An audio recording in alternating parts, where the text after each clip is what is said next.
Desde que eu me entendo por gente, eu convivo com a Polícia Civil aqui de Minas, né?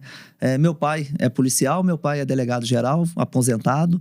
Ele foi chefe do DOESP durante muito tempo, foi chefe da divisão antissequestro durante muitos anos, naquela década de 90, onde o sequestro eclodiu no Brasil. Daqui a pouco a gente vai falar um pouquinho de casos de sequestro e a gente fala mais um pouco dessa evolução, desse histórico do sequestro, né? E eu sempre via meu pai fazendo cursos operacionais, ministrando aulas, viajando, trabalhando e resgatando reféns e troca de tiro, e eu sempre me vi envolvido de uma forma ou de outra com a polícia. Então eu sempre estava dentro do DOESP em churrasco, sempre estava dentro do DOESP acompanhando o trabalho daqueles colegas daquela época áurea da polícia, e eu sempre falei, desde que eu me entendo por gente, né, eu falava na escola que eu seria policial. Em 1997, eu prestei o concurso, passei em 1997, o mesmo ano que meu pai foi baleado.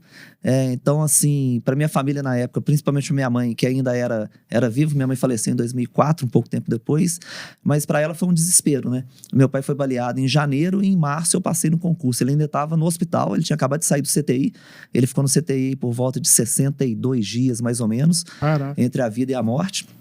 Ele tomou 5 tiros de fuzil AK-47, lá perto de Caçapava, lá em São Paulo, né? Em Taubaté, não foi? Em Taubaté, Ele me contou esse caso na Cadepol. Eu lembro disso. Num pagamento de resgate, o carro dele foi emboscado, ele trocou tiro com os sequestradores, um dos sequestradores foi atingido, mas conseguiu fugir, e ele tomou esses 5 tiros de AK-47 pelo corpo, foi resgatado, chegou até o hospital, já quase que morto, ele chegou com choque hipovolêmico, perdeu muito sangue. Sim. E aí a minha mãe foi pra lá, os médicos falaram com ela, melhor se vocês tiverem condição, transporta ele lá para BH para ele morrer perto de vocês, porque não tem mais nada pra gente fazer. A gente já operou, nossa. não tem melhora nenhuma e tal, e ele veio para cá. Aí, chegando aqui, ele ficou mais ou menos aí 60 dias na CTI do Ipseng, e depois desse tempo ele abriu o olho, conseguiu voltar e primeiro se recuperou na cama, depois na cadeira de rodas, depois no andador, depois na muleta, e hoje ele está plenamente aí, hoje que eu falo de um tempinho pra cá, ele está plenamente recuperado, e foi nessa mesma época que eu prestei o concurso, em 1997. Sua mãe desesperou, né? Desesperou, porque com meu pai no hospital e eu acabando de entrar pra polícia. Por muito menos meus pais desesperaram. Exatamente. E aí eu entrei pra polícia, fui trabalhar na antiga 11ª Delegacia Distrital, aqui na área da Savassi, com o doutor Antônio Carlos Faria e uma equipe fantástica que tinha lá na época.